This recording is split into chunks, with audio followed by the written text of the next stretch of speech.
안녕하세요. 여러분은 지금 B급 바리스타의 수다를 듣고 계십니다.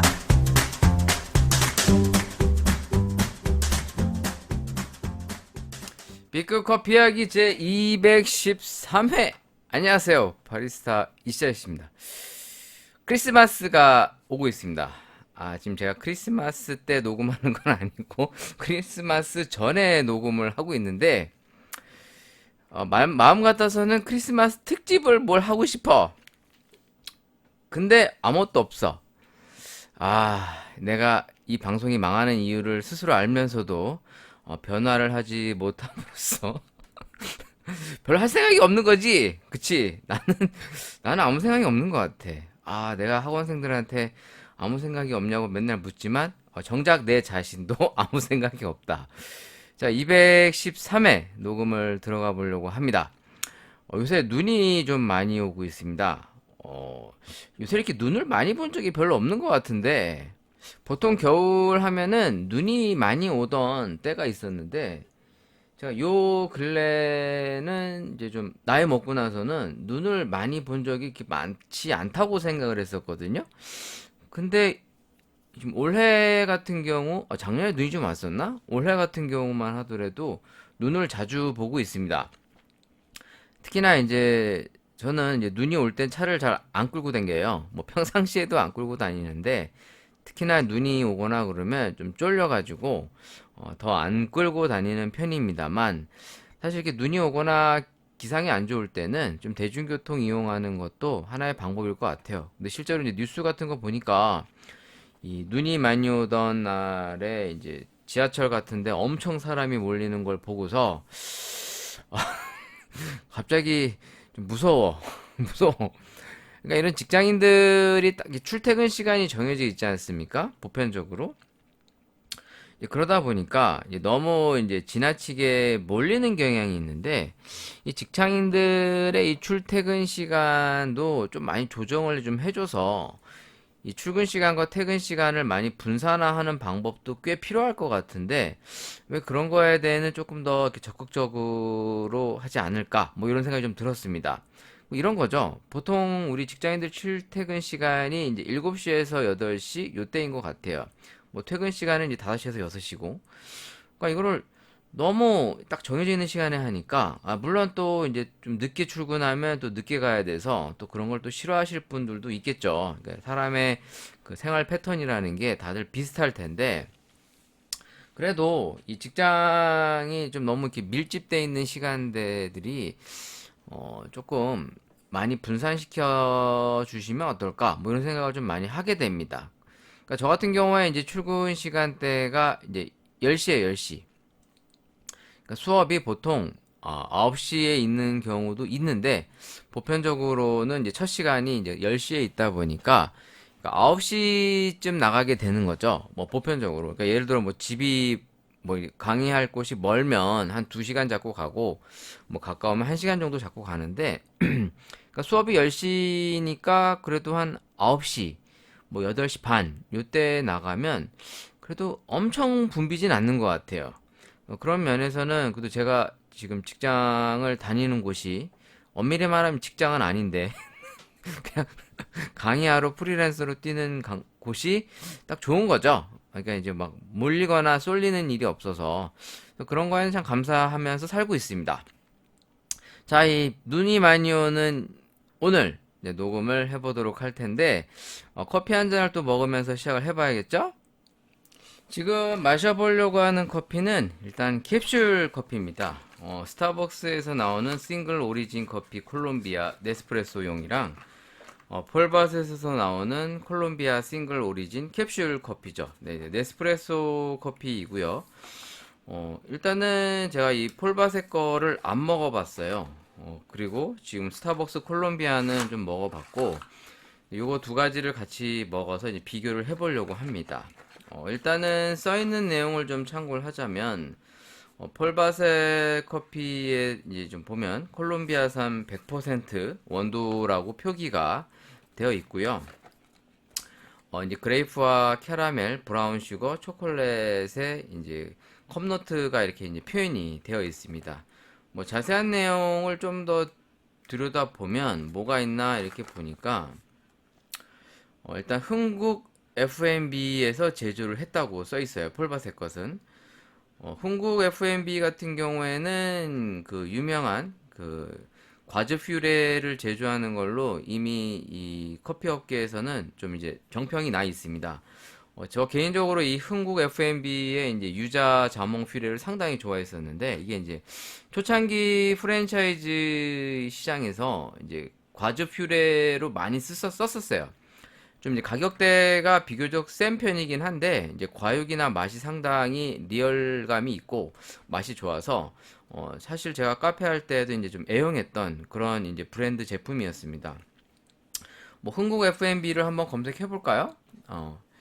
사실 흥국 F&B가 이제 그 아무래도 식품 사업을 하는 곳이다 보니까 이런 그 가공 식품들을 제조를 많이 하는 걸로 알려져 있습니다. 흥국 F&B 같은 경우는 이제 코스닥에 상장이 돼 있는 걸로 알고 있는데 한번 검색을 해볼게요. 현재 흥국 F&B 주가가 이제 2,830원. 일단 그래프를 좀 보면은 3년 추이를 봤을 때 코로나 시점에 한창 주가가 많이 올라갔다가 요새 조금 빠지긴 했는데 그래도 뭐 나쁘지 않네요.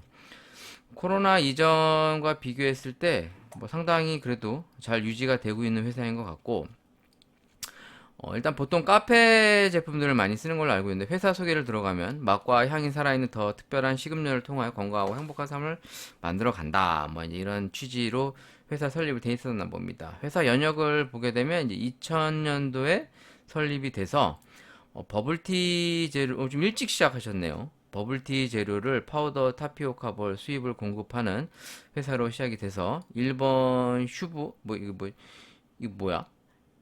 처음 들어보는데? 슈브 빙사기 수입 공급? 슈브? 이거 뭐지? 전 호시자키 막 이런 거. 이거 뭐지? 이런 건 뭐가? 튜브? 슈브? 슈브? 이런 빙사기가 있나요? 검색을 좀 해볼게요. 슈브 빙사기.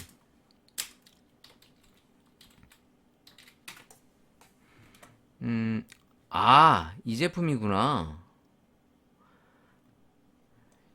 이게 이 회사 이름을 제가 몰랐는데 이 제품이 약간 비슷한 제품이 국내에 많이 있죠. 하츠유키 제조사. 이거 뭐야? 빙사기 제품인데 제조사가 하츠유키로 돼 있는데 많이 봤던 제품인 것 같아요. 우리나라에서 이걸 똑같이 따라해가지고 만든 게 있죠. 그 제조사 이름이 기억이 안 나는데 이게 이제 보통 빙수집 가면 많이 있는데 요 제품을 이제 수입했었다고 합니다. 여기 보니까 하츠유키 빙사기 해서 이제 제조사 제품명 뭐 튜브 슈브 이 제품이 우리나라에 상당히 많이 보급이 돼 있는 그 빙사기 모델인데 아마 찾아보시면 검색해 보시면 이 제품이라고 생각할 만큼 상당히 많이 알려져 있는 제품인데 제가 몰랐네요 저도. 자 일단 이 회사가 2009년도 생과일 주스 생산 OEM으로 하면서 지금 커피 제품들을 했던 게 2016년 커피 가공 및 젤라또 생산 설비 구축했다고 이렇게 써 있는데 제품군을 좀 볼까요? 제품 소개를 들어가면 이 농축액, 자몽, 오렌지, 레몬 농축액 이게 지금 이 회사 제품이 상당히 유명해요. 그리고 맘스 리얼 베이스라고 그래가지고 기본적으로 이제 그 카페에서 많이 쓰이는 파우더나 베이스 제품들을 많이 파는 회사인데 아무튼 이 제품이 이제 만족도가 비교적 높은 편이라서 실제로 카페에서 많이 사용을 하고 있습니다. 그냥 생각나서 한번 말씀드려본 건데 자 아무튼 이 폴바셋의 콜롬비아 싱글 오리진 커피 일단 MG시드라고 이제 그 메일이죠. 그 메일 유업의 유통사에서 지금 유통하고 있고 아무래도 이제 폴바셋이 메일에서 운영을 하니까 한번 제품을 먹어보도록 하겠습니다. 제가 최근에 근데 이제 지인들이나 이제 가족들을 집에 이제 초대하는 일이 종종 있었습니다. 예전에는 보통 나가서 사람들을 만나거나 이렇게 모임을 많이 가졌다면 확실히 요새 이제 외식업 쪽에 이제 물가가 많이 오르고 부담이 돼서 그런 건지 모르겠는데 집에서 먹는 일이 좀 많은 것 같아요. 저 같은 경우에 좀 그래요. 예전에는 확실히 외식을 좀 많이 했는데 밖에 나가서 외식을 하게 되면 일단 가격대도 비싼 거에 비해 만족도도 별로 없고 그래서 이렇게 초대를 해서 가족들하고 먹는 경우가 있는 것 같습니다. 그래서 실제로 저도 이제 크리스마스 뭐 이브 때 24일 날 이제 가족들하고 이제 집에서 뭐 이제 피자 같은 거 사다가 이 샐러드랑 이제 파스타 직접 만들어 가지고 이제 가족들이랑 같이 먹으려고 생각을 하고 있어요. 그게 더 싸게 먹히니까 나가서 뭐 사실 외식 한번 하려고 그러면 1인당 뭐 한 3, 4만 원 정도는 깨지거든요. 그러면 뭐 한 4, 5명만 모여도 한 2, 30만 원이 이제 그냥 후닥 날아갑니다. 사실 사다가 먹는 게 비쌀 수도 있는데 기본적으로 뭐 이렇게 뭐 샐러드 해서 파스타 해 먹고 그러면 사실 2, 30만 원이면 뭐 배 터지게 먹죠. 그래서 이제 가족들이랑 먹는 경우가 좀 있는데 실제로 나가서 이제 제가 사는 동네 이제 점포들을 이렇게 보니까 식당들이 문을 많이 닫았어요. 그러니까 장사가 안 되니까 이제 많이 빼는 것 같아요. 실례로 제가 이제 뭐 최근에 뉴스를 본 게 우리나라 자영업자들의 이제 평균 대출 금액을 이제 조사한 내용이 있었는데 어, 점포당 한 9,800만 원 정도를 대출을 받고 있다고 합니다. 그러니까 이제 자영업자들이 보편적으로 이제 1억 가까이 이제 대출을 끼고 이제 장사를 한다는 얘기겠죠. 근데 아시겠지만 요즘 이제 대출 금리 자체가 이제 5%에서 뭐 많게는 8%까지를 내다 보니까 이제 실제로 이제 지출이 부담이 이제 상당히 큰 걸로 알려져 있습니다.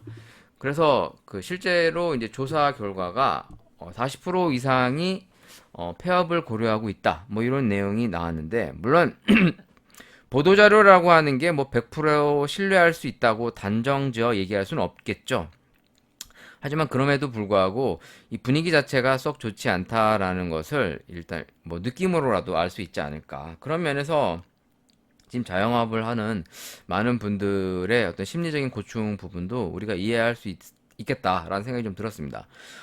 사실 제가 오늘 이제 이 녹음을 이제 휴강을 해서 하고 있는 상황인데요. 뭐 엄청 바빠서 휴강한 건 아니고 지금 오늘 그 카페 창업하시는 분이 계셔서 거기를 이제 방문할 예정이었었어요. 근데 이제 수업 일정이랑 이제 같이 걸려가지고 일단 학원 측에다가 이제 강의 휴강을 요청을 했었고 사전에 그리고 이제 오늘 가는 건데 이제 오늘 창업하시는 분이 이제 저보다 이제 선배님들이십니다. 선배님이신데 이제 또 좀 와달라고 요청을 받아서 또 이제 커피도 먹어보시고 평가 좀 해달라 뭐 여러 가지 요청 사항이 있어서 이제 오늘 가게 됐는데 그러니까 실제로 많은 분들이 카페 창업을 지금도 하고 계십니다. 근데 이 자영업 시장이 점점 자꾸 위축되는 분위기로 가는 것뿐만 아니라 경쟁이 날로 심화되고 있다 보니까 사실 좀 힘든 게 사실이에요. 뭐 쉽다라고 단정적으로 얘기할 수는 없겠죠. 그러니까 그만큼 어려운 분야에 많은 사람들이 도전하고 있다 보니까 좋은 결과를 내기 위해서는 이제 많은 준비가 필요하지 않을까라는 생각이 들었습니다. 최근에 이제 초대한 이제 가족들한테 제가 캡슐 커피를 이제 종류별로 좀 많이 드려봤어요. 보통에 이제 밥 먹고 나면 꼭 카페를 가니까 이제 밖으로 나가기는 또 애매해서 뭐 보통 집에서 이제 인스턴트 커피를 보통 드리지 않습니까? 근데 저는 이제 캡슐 커피나 이제 드립 커피를 이제 드렸거든요. 근데 이제 사실 캡슐 커피를 알기만 하지 잘 안 드시는 분들도 많이 계세요. 근데 제가 이제 이 스타벅스에서 나온 그 지난번에 리뷰했었던 그 헐리데이 커피랑 여러 가지 이 캡슐 커피를 이제 아메리카노나 라떼로 응용해서 드렸더니 상당히 맛있다고 하셨습니다. 그러면서 이게 얼마냐고 물어보시더라고요. 그래서 내가 이제 실제로 이 캡슐 커피가 10개들이가 스타벅스 같은 경우는 이제 7,990원. 마트 가시면 이제 7,900원 정도 해요. 7,990원인가 그래요. 그럼 개당 800원 정도라는 얘기 아닙니까? 그러니까 세일 안 할 때도 한 그 정도 합니다. 그럼 세일하면 조금 더 싸게 살 수 있는데 그럼 보통 캡슐이 10개 들어 있으니까 뭐 개당 800원에서 1,000원만 잡아도 괜찮죠.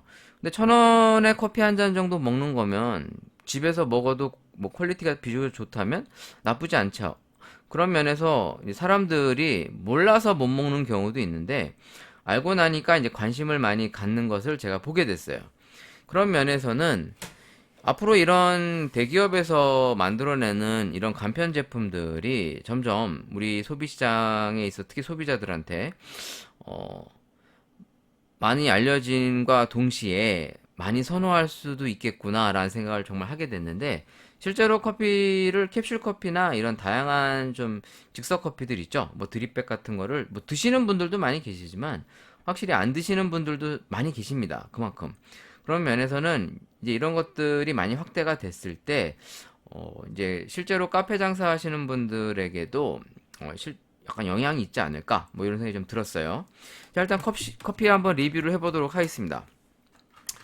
콜롬비아 스타벅스 같은 경우에는 일단 블론드와 이제 미디엄 사이로 이제 지금 배전도가 정해져 있고요. 일단 미디엄 로스트라고 써 있고 밸런스 위드 너티 노트라고 써 있습니다. 그러니까 이제 밸런스가 좋으면서 함께 이제 좀 견과류의 느낌이 연출된다. 뭐 이런 취지인 것 같은데 자, 이 두 가지 커피를 한번 비교해서 마셔보도록 하겠습니다. 이제 스타벅스 커피부터 시음을 해보도록 하겠습니다. 자, 지금 제가 에스프레소를 내려서 에스소로 마셔보고 그리고서 이제 아메리카노로 좀 비교해서 마셔볼게요. 일단 콜롬비아 커피로 지금 표기가 되어 있는데 일단 뭐야 금방 끝난 거야? 폴바셋은 스페셜티 등급의 커피라고 좀 명시가 되어 있는 반면에 지금 스타벅스 제품에는 별도의 표기가 없습니다. 일단 기본적으로 스타벅스 커피들이 좀 그 뒤끝에 쌉싸름한 맛들이 연출 좀 비교적 하는 편이라 상당히 균형감이 좋네요.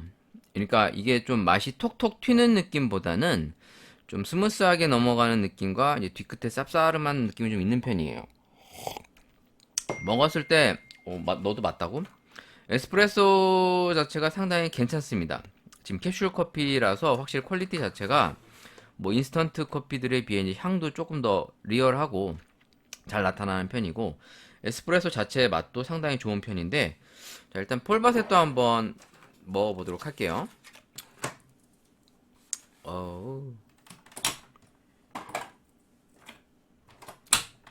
자, 이번엔 폴바셋 갑니다. 자, 이열해야 되냐? 자, 폴바셋 갑니다.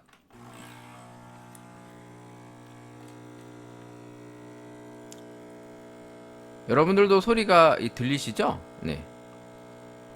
지금 이게 이제 네스프레소 이제 호환용 네, 이제 커피 머신기고 뭐 요런 이 제품들이 뭐 이제 국산은 아니고 대부분 이제 중국산이거나 아니면 이제 네스프레소 자체 모델도 있는데 대부분 뭐 이제 중국에서 제조가 되니까 뭐 그게 그거긴 합니다. 뭐 자, 지금 폴바셋인데 확실히 폴바셋께 이 새콤한 맛이 더 많이 나면서 실제로 이 포도의 느낌이 좀 많이 납니다. 딱 먹었을 때 이 상큼함이 포도? 가 연상될 만큼 어떤 상큼한 느낌이 되게 연출이 잘 되면서 확실히 향미 쪽도 폴바셋 쪽이 조금 더 저는 제 취향인데 이건 뭐 취향 차이라서 이 두 개의 커피가 맛의 차이가 약간 좀 있어요. 특히나 이 어떤 부드러운 단맛 같은 경우에는 폴바셋 쪽이 조금 더 좋은 편이고요. 그 실제로 써 있는 거 보면 브라운 슈거라고 써 있는데 뭐 그런 느낌은 아닌데 그 보통 우리가 단맛 얘기할 때는 그 쌍화탕에서 느껴지는 그런 단맛 같은 거 아니면 이제 물엿 뭐 이런 느낌이 좀 보편적이거든요. 근데 지금 쌉싸름한 느낌은 확실히 콜롬비아 쪽 스타벅스 쪽이 조금 더 좀 강세인 반면에 산미 쪽과 부드러운 쪽은 이 폴바셋이 좀 더 좋은 것 같아요. 여기다 이제 제가 물을 한번 좀 넣어보겠습니다. 물만 타면 아메리카노니까 그럼 어떤 게 조금 더 느낌이 좋은가? 제가 앞전에도 잠깐 말씀드렸지만 실제로 이런 캡슐 커피를 먹어보시는 분들은 좀 비교적 지속적으로 캡슐 커피를 드시는 것 같아요. 그러니까 그만큼 커피에 대한 만족도가 이제 높다는 뜻이겠죠. 그러니까 사람들이 처음에 시도를 하는 게 어렵지 한번 먹어버릇하면 또 그게 입맛에 맞으면 또 그런 걸 또 지속적으로 먹습니다. 또 이제 물론 이제 또 새로운 걸 또 접하기가 좀 어려울 수도 있는데 자, 일단 콜롬비아 스타벅스 거.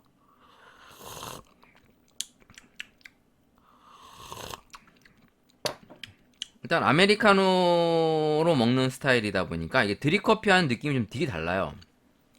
그러니까 콜롬비아를 드립으로 내려서 먹었을 때랑 에스프레소로 내려서 아메리카노 형태로 이 커피를 느낄 때 약간 뉘앙스 차이가 좀씩 나타나는데, 스타벅스 제품 같은 경우에는 약간 그 쌉싸름함과 부드러운 맛이 비교적 좀 무난하게, 솔직히 약간 그 스틱형 커피들을 녹였을 때 느낌과 좀 많이 유사합니다. 근데 그에 비해 사실 이제 향미와 풍미가 조금 더 많이 나타나긴 하는데, 기본적으로 부드러움 속에 약간 고소하고 쌉싸름한 맛이 스타벅스 스타일이라면, 지금 폴바세 쪽을 먹어보면 음 확실히 조금 더 단맛이 많이 올라오는 편이고, 좀 개인 카페에서 먹을 법한 그런 느낌이 납니다, 사실. 왜냐면 요즘 개인 카페들이 거의 이제 산미가 나는 스타일의 커피들이 보편적으로 많이 쓰이니까 개인 카페에서 많이 먹어봤을 것 같은 약간 이 커피 같은 느낌이 들고, 스타벅스 커피는 그래도 대중적이고 많이 먹어봤을 법한 고급 커피, 이런 느낌이 나는데, 그러니까 이 두 가지 제품이 확실히 좀 약간 성격 차이가 있어요. 딱 먹어봐도 다른 커피라고 느껴질 만큼, 오히려 같은 콜롬비아라고 느껴지지 않을 만큼 약간 성격 차이가 있는데, 물론 저 개인적으로는 뭐 폴바셋을 좋아하는 분도 있지만, 제가 선호하는 맛이나 어떤 스타일이 확실히 폴바셋 쪽이 더 가깝지 않나라는 생각이 듭니다. 음. 그러니까 단순 밸런스로 보면은 확실히 스타벅스가 조금 더 대중적인 입맛에 가깝다고 볼 수 있고, 그래도 이 폴바셋 스타일이 요즘 이제 스페셜티 커피 전문점들이 많이 내는 그런 뉘앙스가 나지 않나. 근데 사실 이게 지금 캡슐을 이제 한 두 개 정도 깐 거 아닙니까? 캡슐 두 개 정도 깠으면 이제 한 1,600원에서 2,000원 정도인데, 그래도 스페셜티 전문점 카페들 가면 보통 아메리카노가 이제 3, 4천 원이란 말이에요. 뭐 싸게 먹으면 3천 원, 좀 비싸게 먹으면 한 4천 원대에서 5천 원이 보편적인데, 멀리 나가지 않고 집에서 그 정도 퀄리티를 먹을 수 있다. 그래서 실제로 개인 카페들도 요즘에 이제 이 캡슐 커피들을 많이 제조해서 이제 전략적으로 판매를 하고 있는 걸 알고 있고, 제가 아는 후배 카페에서도 자기가 이걸 주문 생산을 해서 캡슐 커피를 출시하는 거를 봤습니다. 그만큼 사람들이 이런 간편식 커피 문화에 조금씩 이제 들어간다고 저는 생각을 하고 있고요. 그런 면에서는 요즘 카페를 하시는 분들이 단순히 찾아오는 서비스가 아니라 이제 찾아가는 서비스, 뭐 인터넷으로 배송은 물론이고, 뭐 이제 배달도 요즘엔 이제 필수인 시대가 되었죠.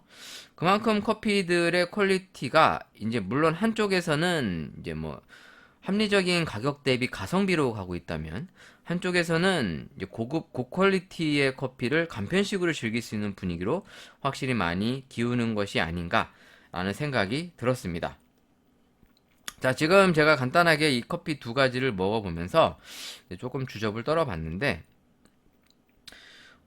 사실 이런 커피들을 이제 저도 뭐 매일같이 먹어보는 건 아니에요. 그냥 이제 방송할 때 좀 먹어보고, 뭐 손님 왔을 때 또 한번 같이 대접해보고, 그러니까 뜨문뜨문 먹는데, 사실 제가 밖에 나가서 커피를 잘 안 사 먹어요.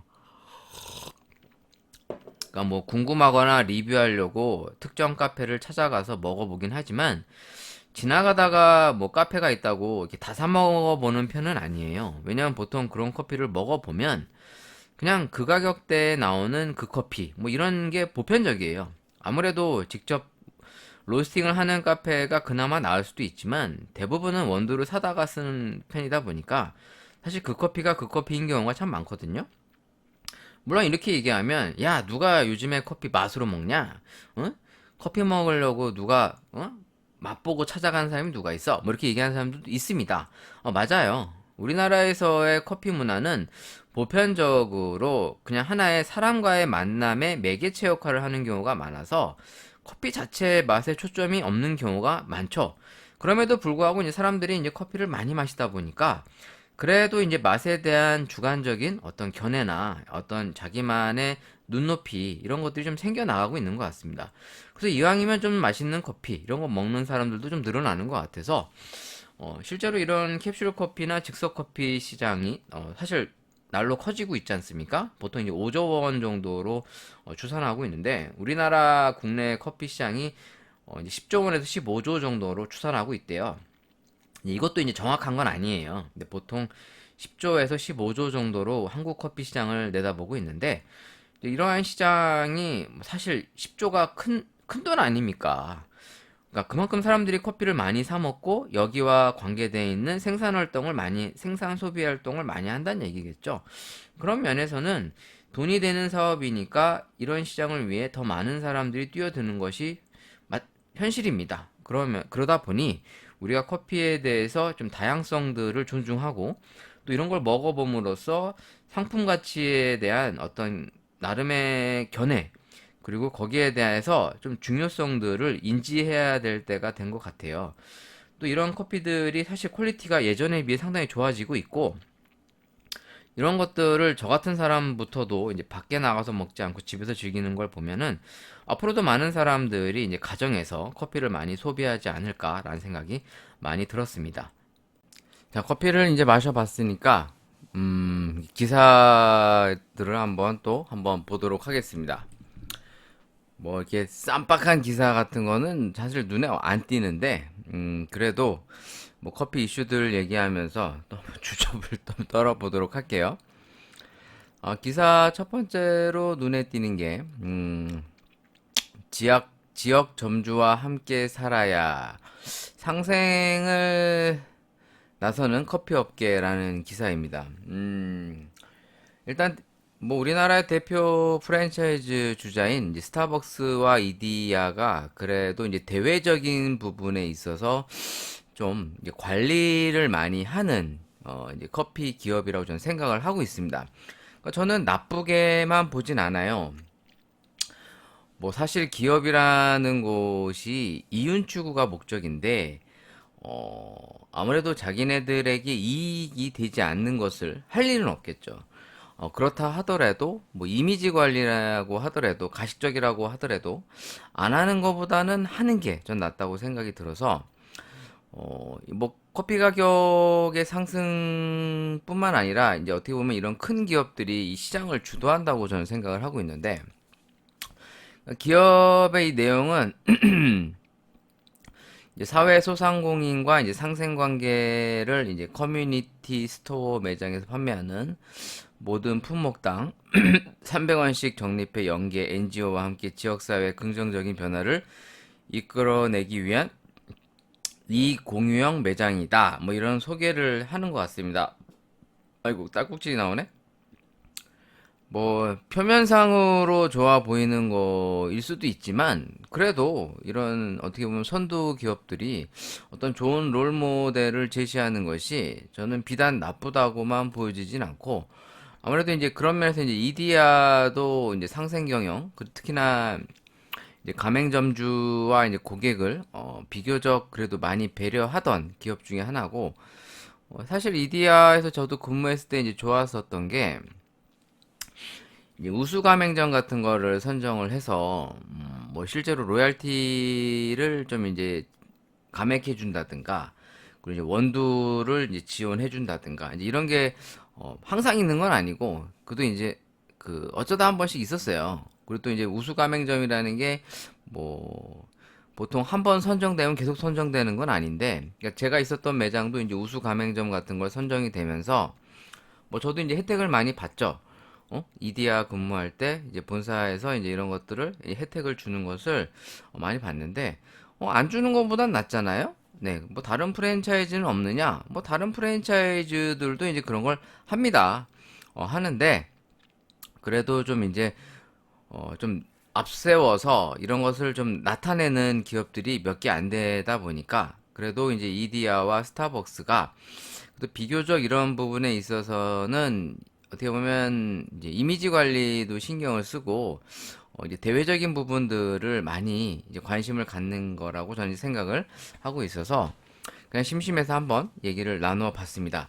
뭐 사실 기업이라는 것은 어디까지나 이윤 추구가 목적이라 상생이라고 얘기는 해도 결과적으로는 자기네들에게 이익이 되느냐 안 되느냐가 가장 우선적이라는 부분을 잊지 않으셨으면 좋겠고, 프랜차이즈 같은 카페들을 하시는 분들이 사실 많아요. 왜냐면 그 커피에 대한 전문성과 이제 경험과 노하우가 없다 보니까, 그래도 이제 자영업을 통해 이제 수익을 개선하고 수익 사업을 해야 되는데 쉽지 않잖아요.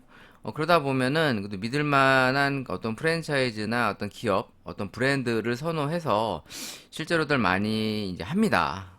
그러다 보니까 이럴 때 이 기업을 바라보는 안목, 그리고 이제 기업을 조금 평가하는 생각들도 사실 여러모로 중요하거든요. 그런 면에서 한번 그냥 간단하게 얘기를 나눠봤고요. 강남 카페는 왜 이렇게 비싸나요? 스페셜티 커피의 비밀, 뭐 이러면서 동서식품의 맥심 플랜트 커피 아카데미를 수강한 거에 대한 이제 후기를 이제 기사 형태로 올린 겁니다. 사실 이런 거는 기사를 이제 빌려 하는 홍보죠. 아마 홍보를 공부해 보신 분들은 누구나 다 아는 걸 거야. 이게 뻔하게 보이는 홍보. 뭐 저도 최근에 이제 홍보 관련 이제 교육을 이제 추가로 조금 들었던 뭐 것도 있지만, 이런 거는 딱 봐도 기사를 빌미로 한 이제 홍보예요. 홍보인데 일단 내용 자체를 보면은 뭐 이제 좋은 커피니까 비싸다 뭐 이런 내용의 취지의 이제 글입니다. 근데 사실 사람들이 이 스타벅스 커피에 대해서 어떤 스페셜티, 어떤 고급화된 커피에 대해서 사실 커피를 하는 친구들을 제외하고는 사실 커피에 대해서 잘 모르세요. 생각보다. 근데 그건 그럴 수밖에 없죠.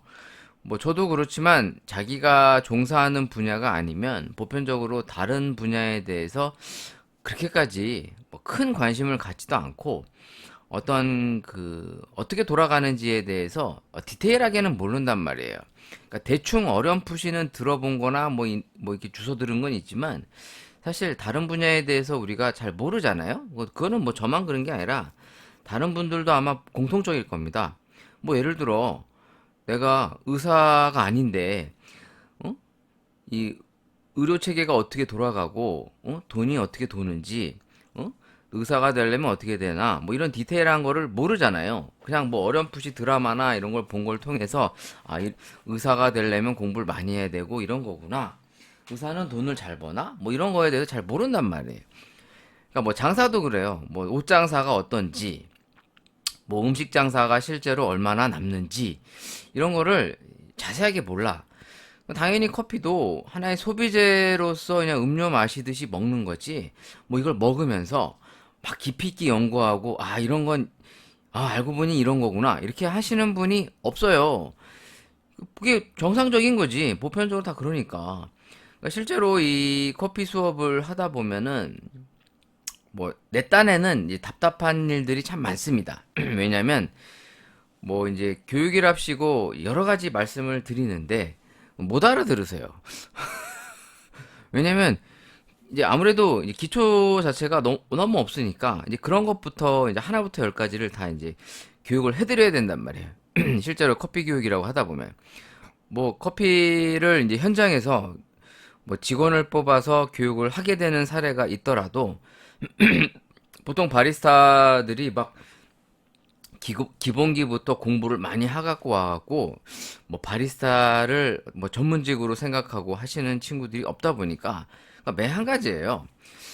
이 스페셜티 시장을 단순히 바라보면은 고급화 커피 뭐 이렇게 얘기할 수 있지만, 조금 더 디테일하게 들어가 보면 스페셜티 시장이라고 하는 거는 스페셜티 협회가 움직이는 거대 시장이라고 보시면 됩니다. 왜? 기존의 커피 시장에 있어서 어떻게 보면은 미국이 소외돼 있었잖아요. 왜냐면 미국 시장이라고 하는 것이 단순히 바라보면 이제 저가 커피의 인스턴트 커피 문화로 했던 것이 이제 보편적인 이제 미국의 커피 문화였습니다.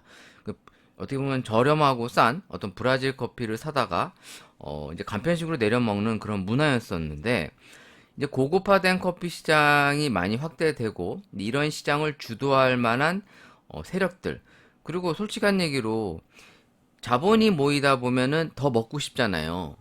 그러니까 이제 커피를 통해서 많은 이익을 걷어가고 싶어 하는 세력들이 생기다 보니까 이런 스페셜티 시장이라는 걸 만들어 가면서 그들이 주도하는 커피 시장으로 만들어 가려고 했던 거예요. 그것을 이제 미국이 주도하게 되고 그것이 오늘날의 전 세계적인 스페셜티 커피의 어떻게 보면 붐을 주도하고 이익을 걷어가는 단순히 보면 이제 그런 거예요. 근데 이제 스페셜티라고 해놨는데 기존의 커피와 차별성이 없다면 이제 스페셜티의 의미가 없기 때문에 이제 그러한 상품을 계속 개발하고 더 그러한 커피들을 발굴해서 더 그럴듯하게 포장을 해가지고 스페셜티 커피의 어떤 명분을 만들어 가면서 비싼 커피라는 거에 대한 인식을 심어주는 거죠. 뭐 와인도 그렇지 않습니까? 사실 로마네 꽁띠라고 하는 뭐 고급 프랑스 와인이 있습니다. 저도 보면은 정확한 가격은 안 써 있는데 보통 이제 GS25에서 이걸 우리나라에 이제 매년 유통을 하고 판매를 했었는데 보통 이제 완판된 걸로 알고 있고 올해도 팔았나? 한번 검색해 볼까요? 제가 2021년도 거까진 봤었는데 보통 이게 7천만 원에서 그러니까 5천만 원에서 7천만 원 정도 하니까 뭐 세일해서 한 3천만 원대 정도에 한 병에 팝니다. 와인이. 근데 사실 와인이 7천 원짜리도 있고 5천 원짜리도 있고 만 원짜리, 2만 원짜리, 5만 원짜리, 8만 원짜리, 뭐 10만 원짜리, 20만 원짜리, 30만 원짜리, 100만 원짜리 막 이렇게 엄청 다양하잖아요. 근데 사실 잘 모르잖아요, 일반인들이. 저도 와인 공부한다고 만화책부터 책 많이 뒤져보지만 뭐 사실 잘 몰라요. 일단 술을 먹어봐야 되는데 많이 못 먹으니까. 한번 로마네 꽁띠 검색해 보겠습니다. 로마네 꽁띠 2022년 GS25 자, 2022년에도 팔았네요. 응? 7,900만 원 로마네 꽁띠 제주 한 달 살기 GS25 추석 선물 세트 차별화 이러면서 2022년도에도 팔았네요. 이때 2022년도에 이제 돈페리뇽이 2,500만 원 샴페인 뭐 이제 우도 이제 주소 들은 게 많잖아요. 잘 몰라도 이걸 팔았대요. GS25에서 이제 추석에 판매를 했는데 완판됐는지에 대한 내용이 없네요. 근데 이제 재작년인가 작년 같은 경우에 이제 다 완판된 걸로 알고 있고 물론 이제 이런 게 뭐 소량 갖다 놨겠죠. 뭐 수천 병, 수만 병 뭐 갖다 놓지는 않을 거 아니에요? 뭐 우리나라에서 와인 한 잔에 7천만 원, 5천만 원짜리 먹을 수 있는 사람이 뭐 얼마나 되겠습니까? 물론 그도 많겠지만 그러니까 이런 것처럼 이 스페셜티 시장이라고 하는 것이 좀 많이 과장되고 그럴싸하게 많이 포장되어 있는 사실을 간과해서는 안 돼요. 그러니까 실제로 스페셜티 커피가 조금 개성도 있고 어떤 차별성이 있는 건 부정할 수는 없는데 무조건 스페셜티가 최고야 뭐 이렇게 얘기할 수는 없는 거예요. 요 기사에도 보면 파나마 에스메랄다 게이샤 3만원 그러니까 커피 한 잔 얘기하는 겁니다. 자마이카의 블루마운틴 2만원 하와이안 코나 15,000원 예멘 모카 마타리 15,000원 제가 최근에도 소개했던 게 이제 예멘 모카 마타리 한번 소개했던 적이 있었고요. 자마이카의 블루 마운틴도 이제 먹어본 소개했었고 에스메랄다 게이샤는 아니었지만 그래도 이제 게이샤 커피를 종종 소개를 했었는데 이제 보통 이제 만 원에서 2만 원 정도에 이제 파는 커피들이에요. 왜냐면 이제 생두가 기본 10만 원대 정도 하니까 키로당 그러니까 키로당 10만 원 정도 되면은 그래도 이제 커피 한 잔에 이제 만 원대 이상을 받습니다. 뭐 보통 이제 드립으로 내리지만 그러니까 이런 고급 커피 시장이라고 하는 것을 뭐 저는 부정적으로만 본다거나 뭐 삐딱하게 막 뭐 비난하고 그런 건 아니에요. 저도 그런 걸 좋아하니까. 근데 이제 커피가 사실 커피스럽다기보다는 이제 티스러워지는 부분을 이제 부정할 수는 없는 거고. 그러니까 왜냐면 커피가 기존의 다른 커피와의 차별성을 내세우려면 맛만으로는 이제 좀 힘들어졌어요. 왜냐면 프리미엄 커피 시장에서도 상당히 맛이 좋고 그리고 나름대로 괜찮은 풍미를 그러니까 향과 풍미를 연출하는 커피들이 많아요. 케냐 커피 같은 경우에 뭐 스페셜티라고 레벨을 달지 않아도 뭐 프리미엄급인데도 상당히 맛이 좋습니다. 근데 스페셜티라고 해서 더 비싸게 팔고 뭔가 차별성을 내세우려면 단순히 맛으로만은 이제 승부가 안 나는 거예요. 그러다 보니까 어떤 인위적인 향이나 뭐 이색적인 향을 연출할 필요성이 있어서 스페셜티 커피가 사실 향에 초점을 많이 맞추는 부분이 없지 않아 있습니다. 근데 그런 것들이 사실 이제 고급 커피 시장에 있어서 확연하게 차이가 나타나고 또 누가 먹더라도 야, 이 커피 좀 특이하다. 야, 이 커피 좀 확실히 좀 다르다. 이런 걸 느낄 수 있는 어떤 임팩트를 줘야 되다 보니까 사실 이제 그런 커피들을 자꾸 생산하고 판매하는 것이 이제 트렌드가 된 겁니다. 그러니까 스페셜티를 취급하니까 무조건 커피는 비싸야 돼 이런 게 아니라 스페셜티가 사실 엄청 비싸야 될 이유는 없어요. 근데 스페셜티라고 해놓고 좀 더 비싸게 팔아야 그럴싸해 보이는 거 아니에요? 뭐 이런 거죠. 더치커피가 비싸다. 뭐 보통 더치커피를 비싸다고 얘기할 때 더치커피가 정성스럽게 내려서 비싸다. 뭐 이런 얘기를 명분을 단단 말이에요. 근데 더치커피가 비쌀 이유가 없어요, 사실은. 그쵸? 왜? 우리가 더치 내려놓고 뭐 10시간, 12시간을 뭐 종일 붙어갖고 보면서 하질 않잖아요. 그렇게 내리는 카페를 내가 본 적이 없어. 나도 그런 적이 없고. 그냥 오다 가다가 보다가 뭐 커피 떨어지는 속도, 물 떨어지는 속도가 빨라지거나 늘어지면, 어? 중간에 한번 다시 한번 조정해주고 그러지. 그거를 뭐 매 분마다 와서 보고 계속 들여다보는 애들이 없단 말이에요. 정상적인 거죠. 그게 사실적인 거고.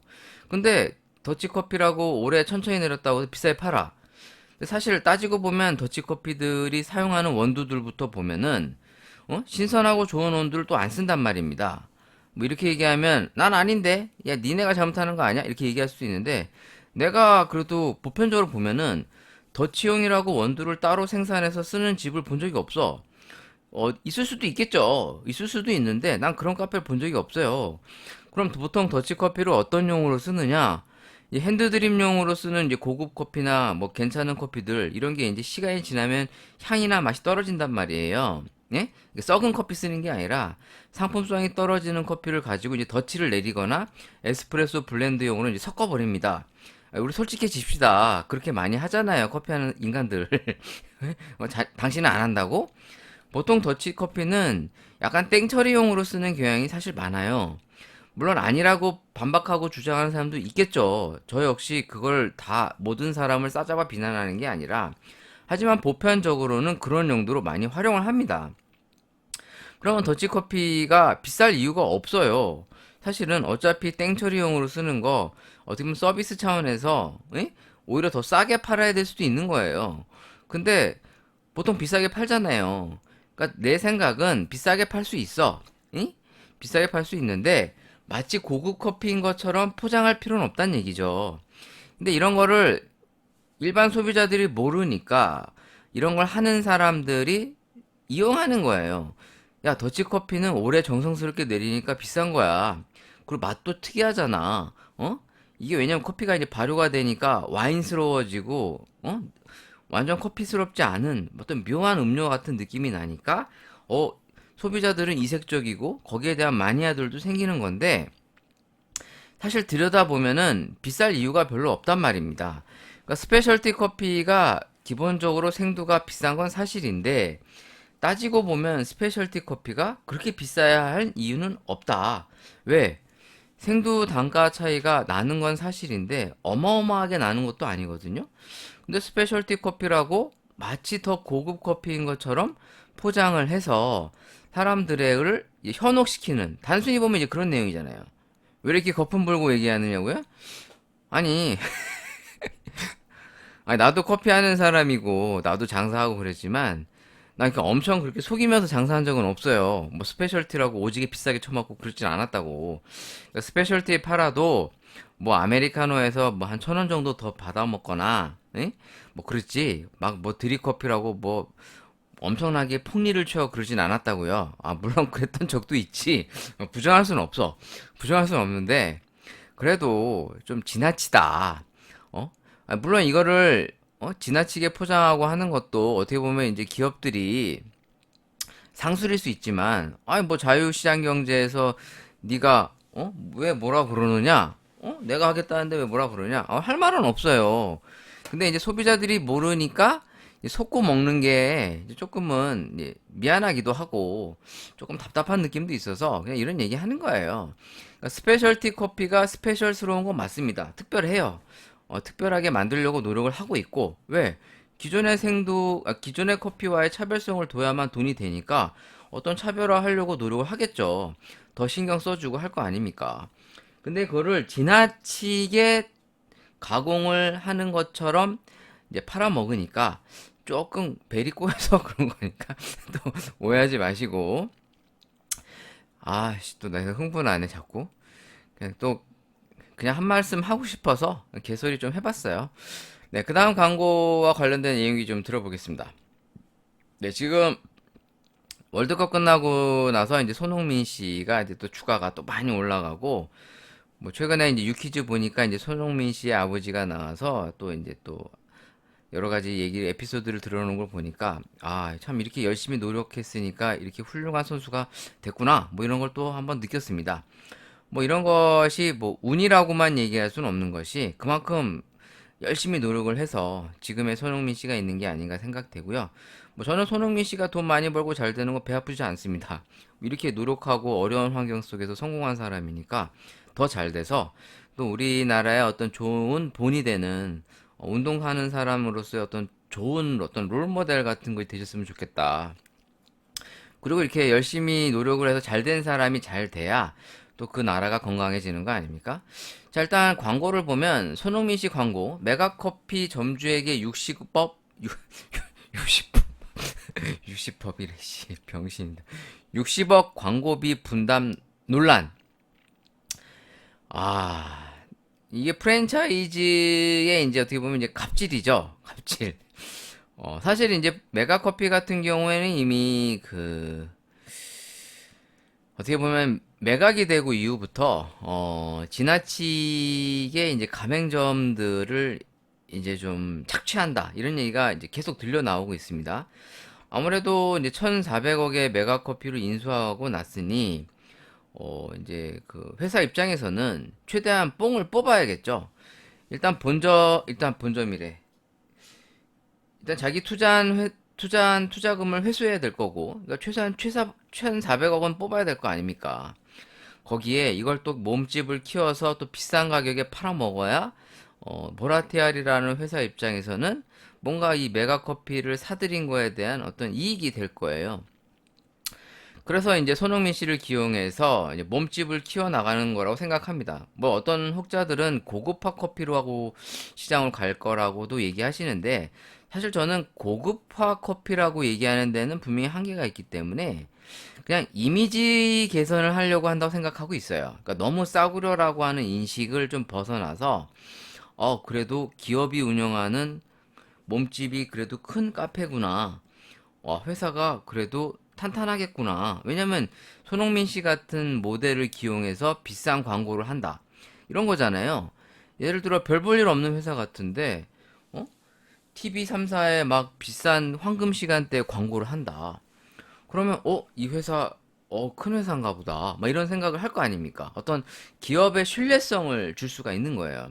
그러니까 손흥민 씨를 기용을 해서 이제 기업의 신뢰성을 쌓고 이미지를 개선하고 몸집을 키워나간다. 뭐 저는 그렇게 생각을 하고 있어요. 그 대표적인 게 이제 뭐 햄버거 프랜차이즈 뭐 버거킹 같은 회사죠. 사실 버거킹이 지금처럼 광고를 많이 하지도 않았던 회사인데 지금 사실 아시겠지만 이제 매물로 나왔지 않습니까? 이제 아무래도 이제 사모펀드가 이제 이런 몸집을 키운 버거킹을 매각을 해서 이제 수익을 더 늘리고 자기의 본전을 이제 되찾으려고 하겠죠. 그러기 위해서 지금 버거킹이 적극적인 홍보와 마케팅, 광고도 오지게 많이 하고 우리 김영철 아저씨 내세워서 뭐 4달러 광고부터 시작해서 뭐 매주 프로모션을 통해 가지고 엄청 할인 행사를 많이 하잖아요. 근데 버거킹을 제가 좋아하지만 확실히 와퍼를 먹을 때마다 느끼는 게 질적으로 너무 후져.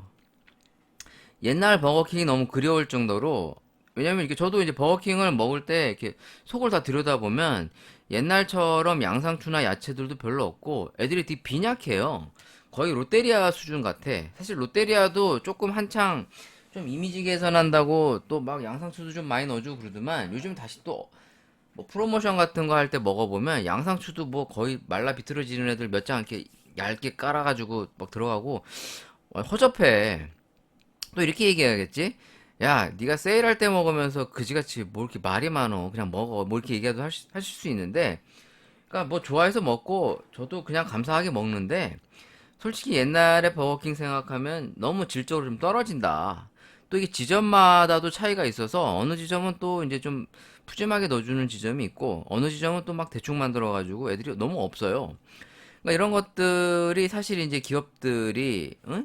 어떻게 보면 이제 단물 쏙 빨아먹고 팔아먹고 뭐 이런 거 아닙니까? 사실 그렇게 하면서 이제 막 돌리는 거 아니에요. 그래서 실제로 이제 쌍용차 같은 경우에 계속 돌고 돌고 돌아서 이제 중국까지 갔다가 피 다 빨려갖고 나왔다가 최근에 이제 KG그룹이 이제 쌍용차를 인수했죠.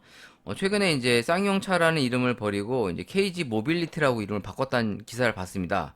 맞나? 검색을 다시 한번 해볼까요? KG 모빌리티. 나오네요. 쌍용차 인수 역사의 뒤안길로 KG그룹과 KG 모빌리티로 이렇게 나오는데, 사실 KG 모빌리티라는 이 이름의 사실 어감상은 좀 별론데, 어, 앞서 이 모빌리티라고 하는 걸만 딱 보더라도, 아시겠지만 이제 모빌리티라고 하는 게, 사회적 유동성, 이동성, 기동성, 그래서 이제 우리가 생각하는 그런 거, 어떤 그 교통수단을 통해서 인터넷망과의 어떤 연결과 어떤 그 정보를 사람과 개별적으로 뭐 주고받고 뭐 이런 것들 아닙니까? 그러니까 우리가 예를 들어 버스가 몇 시에 언제쯤 도착하고 뭐 이런 거 어플로 다 보고 하는 거 있잖아요. 그러니까 이런 기본적인 그 각종 서비스와 이동수단을 이제 폭넓게 얘기하는 걸 이제 모빌리티라고 일반적으로 알고 있습니다. 그러니까 이게 우리가 알고 있는 그 재벌집 막내아들에서 아진 자동차 인수와 이제 그 수양 자동차가 이제 반도체를 자동차에 탑재시켜 갖고 미래지향적인 먹거리 사업으로 이제 그 보고 있는 내용과 상당히 밀접한 관계라고 생각을 합니다. 그러니까 KG 그룹이 사실 우리가 찾아보시면 알겠지만 나무위키를 제가 한번 찾아볼게요. KG 그룹을 좀 더 자세히 찾아보려면 어디 있어? 네, 지금 들어와 봤는데 저도 이제 기억이 안 나니까.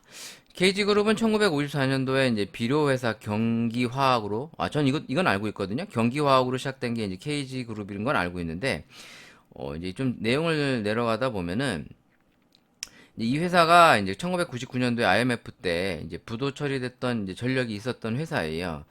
이제 셰일 기공이 이제 이 회사의 이제 모태가 되는데, 잘 보시면 이 회사가 기본적으로 이제 우리가 알고 있는 이제 대기업의 이제 문어발 확장의 어떤 롤 모델을 잘 보여줍니다. 2012년도에 이제 대형 인터넷 언론사 이제 이데일리, 그러니까 인터넷 신문이죠. 네, 웅진 패스원을 인수하고 2019년도 9월에 이제 동부그룹으로부터 동부제철을 인수합니다. 그러니까 지금 KG그룹을 잘 보시면 약간 그 드라마 속에 나오는 순양이랑 되게 좀 비슷해요. 약간 비슷합니다. 그 동부제철 인수하고 2017년도에 이제 KFC 코리아를 그리고 2020년도에는 우리가 알고 있다시피 이제 할리스 커피를 인수합니다. 그리고 이제 2022년도에는 이제 육가공 업체 HJF 이건 또 나 잘 모르겠네. HJF는 또 뭐야? 한번 검색해 볼게요. HJF HJF 어디 갔어? HJF HJF가 뭐야? 육가공 업체 HJF가 나 모르겠는데? 육가공 HJF HJF는 저도 잘 모르겠는데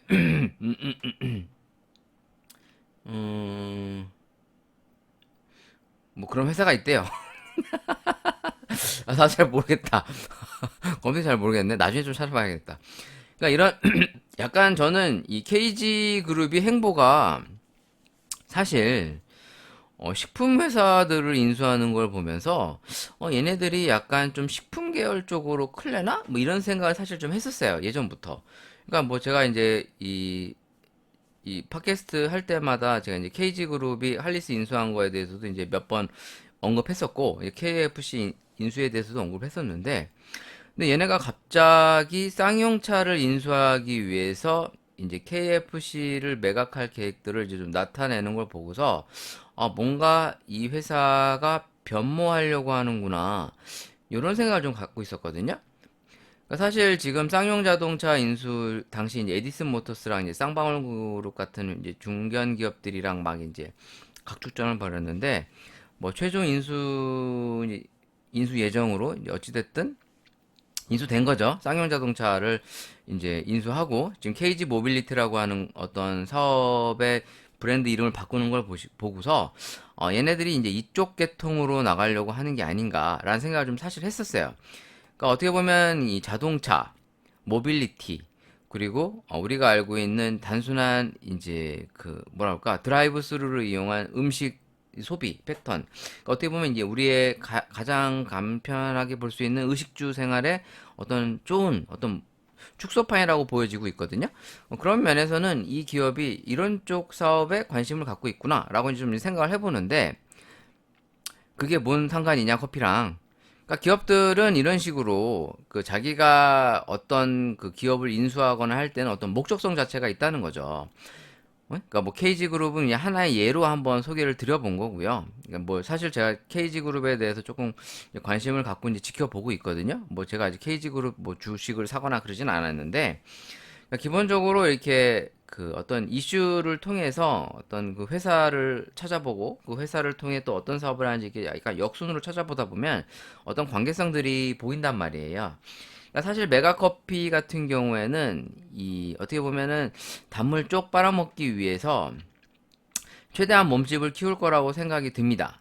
다른 기업들하고 이제 어떻게 보면 다 이제 행보가 비슷할 것 같은데 그런 면에서는 이제 이거를 운영하고 있는 가맹점주들이 이제 좀 힘들겠죠. 실제로 이제 그 다른 프랜차이즈에 대비해서 이제 메가커피가 본사 영업이익률이 꽤 높은 걸로 알고 있습니다. 그러니까 한마디로 이제 물류 비용이나 이런 거에 대해서 본사가 많이 가져간다는 얘기죠. 그런 것이 기본적으로는 이 회사의 어떤 행보를 잘 보여줍니다. 물론 뭐 회사가 이익을 위해서 산 건데 이익을 위해서 빨아먹는 게 뭐 나쁘냐? 뭐 그렇게 얘기할 수 있죠. 맞아요. 근데 좀 이제 가맹점들을 그래도 좀 배려하는 기본적인 모습들이 보여야 되는데 저가 커피 프랜차이즈 메가커피가 수십억 원의 광고비를 분담하기 위해 가맹점들의 광고 집행 동의를 받는 중인 것으로 전해졌다고 한다라는 내용이 나왔고 이 공문은 2023년 연간 광고 집행 예상 비용이 60억 원인데 이걸 본사와 가맹점이 50%씩 분담하는 것이 내용이 골자다. 그럼 50%면은 30억이겠네요. 그쵸? 그러니까 이제 그러니까 1년 동안 이제 손흥민을 내세워서 이제 여러 가지 뭐 방송이나 뭐 인터넷 뭐 여러 가지 홍보할 거에 대해서 이제 60억 정도를 책정하고 이걸 50억씩 나눠서 내야 되니까 이걸 가맹점들에게 분담했다는 거 아니에요? 그러면 예를 들어 50억을 나눠 볼까요? 50억을 근데 제가 알기로는 메가커피가 1,800개 정도로 있다고 알려져 있는데 한번 계산기로 두드려 볼게요. 30억 나누기 30 계산기 어디 갔어? 네, 계산기야 나와봐라. 계산기 30억? 30억? 어디 갔어? 또 계산기 못 찾고 있어요 지금 제가. 나 미칠 것 같아. 이렇게 나날이 상태가 안 좋아지냐? 자, 30억, 자, 3만원, 30만원, 300만원, 1000만원, 3억, 30억. 공이 하나, 둘, 셋, 넷, 다, 일곱, 여덟, 9개 있어야 30억이죠? 맞죠? 나누기, 1900개 잡을까, 그냥? 1900개? 매장이 1900개라고 가정을 하면, 아니, 1900개? 20, 100, 1000만, 10만, 100만 나오네? 이거 뭔가 잘못된 것 같은데? 내 계산 잘못한 것 같은데? 이게 뭔가 잘못했는데? 150만 원 나오는데? 1800개. 내 지금 뭐 하고 있는 거지? 맞네. 그러니까 한 달에 얼마 내는지 보면은 한 13만 원 정도가 나오네요. 1900개를 잡으면 1800개를 잡아볼게요. 1800개 1800개로 다시 잡아볼게요. 저 계산 맞게 한 거 맞네요. 일단 30억을 30억 찍고 나누기 1800개.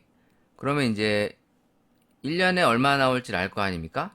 그럼 1년에 한 가맹점당 166만 6,666원이라고 나와요. 1800개로 나누면. 그럼 이걸 나누기 다시 이제 12달. 12달로 해야 한 달에 얼마씩 나올지 알 거 아닙니까? 그럼 한 달로 하면은 13만 8,888개. 13만 8,888원. 뭐 정도가 나오네요. 그러니까 이제 점포가 이제 1800개를 넘을 테니까 이제 좀 비용이 그러니까 대략 한 12, 13만 원 정도가 나오지 않나? 이렇게 생각이 되는 겁니다. 왜냐면 이제 1년에 이제 한 150만 원 정도 분담을 하는 거니까. 그러면 이제 한 달에 광고비로 이제 가맹점에게 추가 비용으로 한 12, 3만 원 정도를 내는 거죠. 사실 부담스러울 수 있어요. 왜냐면 나도 용돈이 20만 원밖에 안 되는데 내 용돈이 나가는 거 아니야. 그 솔직히 10만 원, 20만 원이 작은 돈도 아니고 10만 원 이상 20만 원이면 뭐 고급 나이키 운동화 살 수 있고 어? 블루투스 이어폰 좋은 거 하나 살 수 있는 돈인데 보통 로얄티가 한 2, 3, 20만 원 정도 하니까 그럼 한번 또 뒤져볼까요? 자, 일단 메가커피 로얄티가 얼마인가 봅시다. 메가커피 자, 메가 MGC 커피죠. 그 참고로 메가커피 쇼핑몰이 있는데 그건 메가커피가 아니에요. 그냥 이제 그 커피 물품들 파는 곳이고 홈페이지 들어왔는데 벌써 이 손흥민 광고가 오지게 있네요. 광고 많이 찍었네. 손흥민이 데려다가 아주 광고 뽕을 뽑아야지 또. 광고 본사 홈페이지 들어가 보면 이제 손흥민 씨가 엄청 뭐 공차고 뭐 여러 가지의 이제 지금 방송 컨셉을 통해서 지금 막 광고 오지게 찍은 게 나옵니다. 손흥민 잘생겼네. 홍민이 이게 근데 손흥민 씨가 제가 좀 매력적인 게 이 착해 보여요. 좀 사람이 착해 보이고 좋아 보여. 그러니까 인기가 없을 수가 없을 것 같아. 성격도 상당히 좋다고 알려져 있는데 아무튼 크게 성공하셔가지고 가난하고 약한 친구들 많이 도와주십시오. 너나 잘하라고요? 네, 전화 잘해야죠, 당연히. 나나 잘해야지. 인테리어 개설비 한번 들어가 볼게요. 일단 33제곱미터 10평 기준으로 가맹비가 면제라고 사이트에 나와 있네요. 15평, 10평. 근데 보통 요즘에 그 메가커피를 가보면 메가커피가 10평짜리는 잘 없고요. 거진 뭐 한 20평? 뭐 15평에서 20평 정도가 많은 것 같아요. 진짜 좀 커요, 생각보다. 그러니까 저가 커피라는 인식 자체가 안 들 만큼 좀 규모가 좀 큰데 일단 보면은 가맹비에 대한 내용은 이제 면제가 돼 있는데 로얄티에 대한 내용이 없네요. 로얄티를 한번 찾아봐야 될 것 같은데. 일단은 그 처음에 이제 개설하는 비용에 대해서 지금 5,666만 원 10평 기준으로. 근데 이게 이제 보증금 제외한 그러니까 건물 보증금 제외한 5,600 정도 듭니다. 그러니까 보통 뭐 10평 정도 한 3천만 원 기준으로 하면은 한 8,600. 그렇게 생각보다 엄청 비싸진 않죠. 보통 이디야가 10평 기준으로 이제 1억 2, 3천에서 5천 정도 드는 걸로 보면은 비교적 싼 건 사실인 것 같아요. 인테리어에 대한 내용도 없고 창원 무늬 쪽도 없는데 그럼 로얄티를 안 내나? 검색을 좀 해볼까요? 메가커피 로얄티.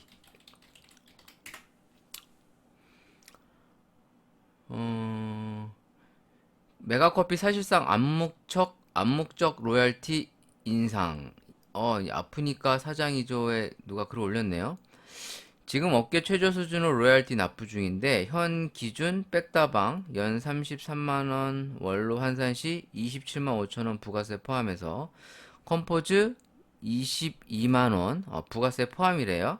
백다방이 27만 5천원. 이디야도 한번 볼까요? 이디야? 이디야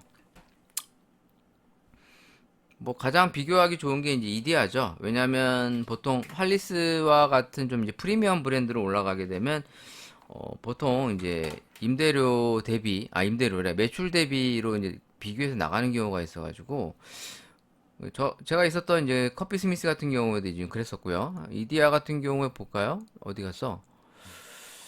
이디야 가맹점 개설, 창업 안내, 여기 있네요. 가맹비. 이디야 같은 경우에 가맹비가 일단은 1200만 원인데, 로얄티가 월 25만 원으로 돼 있습니다. VAT 별도니까, 그러니까 부가세 별도란 얘기예요. 부가세 별도니까 이디야는 이제 27만 5천 원인 거죠. 그러니까 똑같죠. 이제 백다방이랑 똑같은 겁니다. 컴포즈는 이제 부가세 포함해서 이제 22만 원, 메가커피가 부가세 포함해서 16만 5천 원, 그러니까 15만 원으로 책정을 한 것 같죠? 네, 그러니까 이제 부가세 포함하면 16만 5천 원이 되니까요. 분담금 쪽으로 로얄티를 올릴 시 이제 메가커피가 29만 7천 원, 29만 7천 원으로 예상된다고 이제 누가 글을 올린 것 같습니다. 그러니까 이게 지금 그 그거 같아요. 지금 광고비에 대해서 이제 분담을 시키면 13만 원 정도 되니까 그것도 이제 아마 부가세를 또 별도로 책정을 하겠죠, 얘네들이. 그래서 지금 이게 올라온 것 같거든요. 뭐 여기 지금 글들을 보면은 암묵적 로열티 인상이란 얘기가 제 생각에는 이 광고비 분담에 대해서 사람들이 글을 올리신 것 같습니다. 여기 지금 메가커피 쪽에 이제 아프니까 사장에 글을 많이 올리셨네요. 아무튼 좀 이런 기사를 보면은 좀 찹찹하긴 합니다. 그 기사를 댓글을 좀 보면은 장사가 잘 될 때는 뭐 그가 30만 원쯤이지만 장사 안 될 때는 머리 빠질 정도의 스트레스가 다가오죠. 맞습니다. 그러니까 사실 장사가 잘 돼서 돈이 많이 돌면 뭐 10만 원, 20만 원 정도 내는 게 뭐 그렇게까지 막 뭐 싸울 필요는 없어요. 그냥 뭐 본사가 내라고 내나 보다 그러는데 이제 장사가 안 될 때 이 10만 원, 20만 원 내는 게 참 이제 부담스러운 거거든요. 왜냐면 10만 원씩 1년이면 100만 원, 120만 원인데 120만 원이면 뭐 아들내미 노트북이라도 하나 바꿔준다든가 뭐 스마트폰 하나 바꿔줄 수 있는 돈 아니에요? 그러니까 뭐 적은 돈이 아니죠. 그래서 이제 지금 여기 다 댓글이 광고비 점주들한테 50% 분담시킬 거면 모델 선택권과 광고료도 점주들한테 상의해야 하지 않냐 뭐 이런 글들이 있습니다.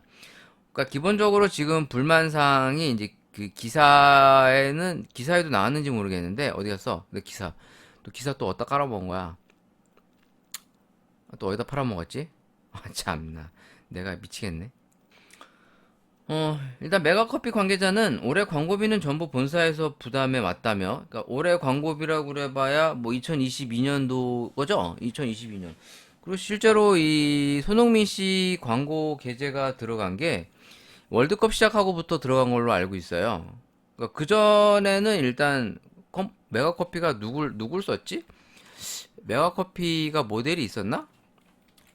메가커피 모델. 메가커피 모델이 이전에 손흥민 씨 말고는 없었던 것 같죠? 없었나? 없었던 것 같아요. 제 생각에는. 본 적이 없으니까. 그러니까 뭐 실질적으로 올해 광고비라고는 해도 물론 이제 했겠지만 실질적으로 이 메가커피가 이제 방송 광고를 본 거는 제가 알기로 이 월드컵 다가와서 손흥민 씨 막 나오는 거를 보고서 이제 메가커피 광고 시작하는구나 이제 이런 얘기를 들었는데 그럼 기껏 해봐야 뭐 한두 달 정도 한 거밖에 아니잖아요. 이제 그거를 본사가 부담했다고 이제 이제 생색을 내는 것 같습니다. 뭐 그것도 뭐 생색 낼만 하지. 뭐 한 달 광고비도 많이 드니까. 뭐 다수의 동의를 얻어 진행했다고 이제 해명을 하고 있는데 이제 이런 카페를 통해서 보면은 이제 점주들에게 이제 사전에 어떤 그 협의 없이 이제 진행된 거에 대해서 이제 불만을 토로하는 것 같아요. 다른 글들을 보면은 컴포즈는 정해인 광고료로 30억 정도 썼다고 한다. 뭐 이런 글들이 있고요. 메가커피는 일단 뭐 손흥민을 써서 60억. 아무래도 손흥민 씨 몸값이 더 비싸니까 뭐 그런 거 같기도 하고요. 뭐 어떤 분들 글을 보면 메가커피 장사 잘 되지 않냐 뭐 이렇게 지금 글을 올렸는데 안 되는 데는 안 돼요 라고 이제 또 댓글을 달았습니다. 사실 그렇습니다. 이 사람들이 뭐 하나 잘 된다고 그러면 다 잘 되는 줄 아는데, 그러니까 실제로 이제 많은 분들이 저한테 물어봐서요. 엄마들이나 이제 커피 창업하려는 젊은 친구들이 저한테 문의를 많이 하는 거죠. 자기보다는 선생님이 좀 더 알겠거니 하고, 사실 저도 잘 모릅니다만, 뭐 자기 누구누구 지인이 뭐 아니면 사촌이 뭐 백다방을 한다, 뭐 메가커피를 하는데 돈을 많이 번다더라, 이런 얘기를 많이 듣고 와서 메가커피를 하시려고 하는 분이 있는데, 메가커피가 비교적 다른 커피보다는 되는 건 사실이에요. 하지만 돈을 벌 만한 것은 자리가 좋아야 됩니다. 모든 메가커피 점주들이 떼돈을 버는 게 아니거든요. 한번 생각해 보세요. 아니, 그 저렴한 커피를 팔아가지고 얼마나 남겠습니까? 본사에서도 그렇게 뜯어가는데. 1,000원, 2,000원짜리 커피, 1,500, 그러니까 1,500원이죠? 아메리카노. 1,500원짜리 아메리카노. 아니, 아이스 아메리카노 2,000원 잡아봅시다. 그냥 뭐 다른 음료들은 다른 음료들도 좀 비싼 것 같아요. 뭐 이거저거 들어간 거 보면 뭐 한 4,000원, 5,000원 정도 하는 거 보면 그렇게 싸지도 않아서 뭐 싼지 싶은데, 일단 단순히 커피로만 보면 좀 싼 건 사실이니까. 아메리카노 2,000원을 두고 봤을 때 제가 평균 내는 게 메가커피가 한 2, 300잔 정도 판다고 바라보고 있거든요. 왜냐면 개인 카페가 보통 100잔을 못 팔아요. 그러니까 저가 커피니까 보통 사람들이 더 산단 말이에요. 그러니까 직장인들 보시면 다 이렇게 비닐 캐리어에다가 뭐 음료 한 대여섯 잔씩 들고 가잖아요. 그러니까 제가 생각하는 게 이런 저가 커피 프랜차이즈들이 보통 최소 200잔에서 이제 300잔을 판다고 생각하는 거거든요. 그럼 200잔을 판다고 보면 최소한 40만 원 정도에서 좀 잘 나오면 한 5, 60 나온다고 보는 거예요. 그럼 하루에 5, 60 정도 판다고 했을 때 50을 봅시다. 50. 그럼 한 달이면 1,500이에요. 1,500. 그러니까 1,500인데 중요한 거는 많이 팔았지만 많이 판 만큼 원두도 많이 쓰고 재료도 많이 쓰기 때문에 본사에 나가는 비율이 높아요. 근데 제가 메가커피를 알기로는 한 35%에서 40%를 알고 있어요. 그럼 40%라고 생각을 하면 1,500에서 40%면은 얼마야? 600이죠, 600. 15%, 이제 150씩 사면은 600이잖아요. 그럼 600만 원 정도가 이제 본사 물류로 나가는 거면, 자, 600 제하면 이제 900 남아요, 900. 자, 900에서 임대로 나가야 될 거 아닙니까? 뭐 임대로 뭐 한 뭐 100에서 200 잡고, 그럼 뭐 평수 좀 크다 그러면 좀 뭐 한 200, 뭐 작으면 뭐 한 100 정도 봅시다. 그럼 뭐 한 200 잡을까요? 뭐 한 20평이라고 가정하고 20평 해서 뭐 한 150, 뭐 200. 뭐 서울 같은 데는 그래도 한 150, 200 할 테니까. 그럼 200. 그럼 900에서 200 되면 700. 700에서 알바 써야 되잖아. 알바. 뭐 직원이나 알바 쓸 거 아닙니까? 그럼 최소한 뭐 두세 명 쓴다고 그러면 최소 뭐 한 명은 한 150 주고 180 주고 뭐 알바 두 명 하면은 뭐 한 60에서 80. 그럼 한 300 정도 나갑니다. 300. 그럼 700에서 300. 그럼 떼면 400. 400. 400에서 한 300만 원 쓴다고 생각하고 인건비로 뭐 직원 한 명에다가 뭐 알바 한 두세 명 돌리면 한 300 정도 나오거든요. 왜냐면 직원 한 명 뭐 한 150에서 180 주고 나머지 알바생 뭐 짧게 짧게 써서 뭐 한 4, 50 정도 주면은 뭐 한 3명이면은 한 200 나올 거 아니에요? 그럼 한 3, 400 정도 나올 거 아닙니까? 그럼 싸게 잡아서 300. 뭐 주인이 붙어 있다고 치고. 그럼 900에서 네, 뭐였지? 900에서 임대료 200 빼고 700. 700에서 알바비 빼고 그럼 300. 그럼 400. 400 남은 거에서 뭐 이제 전기세, 수도세 또 내고 공과금 내고 부가세 내고 세금 내고 그럼 뭐 한 300, 뭐 한 2, 300 벌 거라고 생각을 하는 거예요. 보통 보편적으로 2, 300을 벌었어. 그러니까 내 인건비 쪽으로 뭐 한 2, 300을 벌 나쁘진 않겠지. 근데 이제 내가 시설을 한 1억을 투자했을 거 아니에요. 그 보증금 제외하고 거기 써 있는 것처럼 뭐 5천 얼마 뭐 보통 근데 이제 거기 책정되어 있는 게 딱 떨어지는 게 아니거든요. 그럼 보통 좀 더 나옵니다. 그럼 한 6천에서 한 7천 정도 나온다고 보고 6천에서 7천에 대한 이제 감가상각으로 이제 돈을 빼야 될 거 아니에요? 그럼 6천에서 7천은 볼까요? 자, 6천에서 7천, 7천 잡읍시다. 7천. 뭐 임대료 뭐 어쩌고 저쩌고 뭐 또 뭐 등록비 어쩌고 저쩌고 그러면 한 7천 나오니까 뭐 한 20평 기준으로 해서 뭐 한 7천에서 8천. 뭐 싸게 잡고 해보죠. 자, 그럼 7천에서 8천 남은 거니까 자, 7천에서 8천, 그 8천만 원을 8천만 원, 아니 뭐야, 80, 800, 8천만 원을 이제 5년, 5년이면 1년에 12개월, 60개월이잖아요. 보통 5년 장사한다고 가정했을 때. 5년은 기본 상가 임대차 5년이니까 60개월로 나눴을 때, 60개월로 나누면, 어, 한 달에 회수해야 되는 돈이 133만 3,333원을 회수해야 감가상각으로 이제 내 본전을 뽑는 거예요. 그러니까 이제 최소한 한 300에서 400이 남아야 된다는 얘기죠. 그러니까 조금 약간 간당간당하다는 얘기입니다. 간당간당하다는 얘기예요. 그러니까 여기서 만약에 손님이 좀만 줄거나 다른 어떤 변수가 생기게 되면은 이제 예를 들어서 그러니까 이제 똔똔이 될 수도 있다는 얘기죠. 똔똔이 될 수도 있기 때문에 이제 기본적으로는 뭐 다 그래도 이제 메가커피가 그나마 좀 잘 되는 편이니까 여기 보면은 수도권은 메가커피가 압도적이고 충청 전라 쪽은 아직도 백다방이 우세하고 컴포즈는 중간 정도 받치고 있다고 생각이 됩니다. 라고 이제 누가 또 글을 써주셨네요.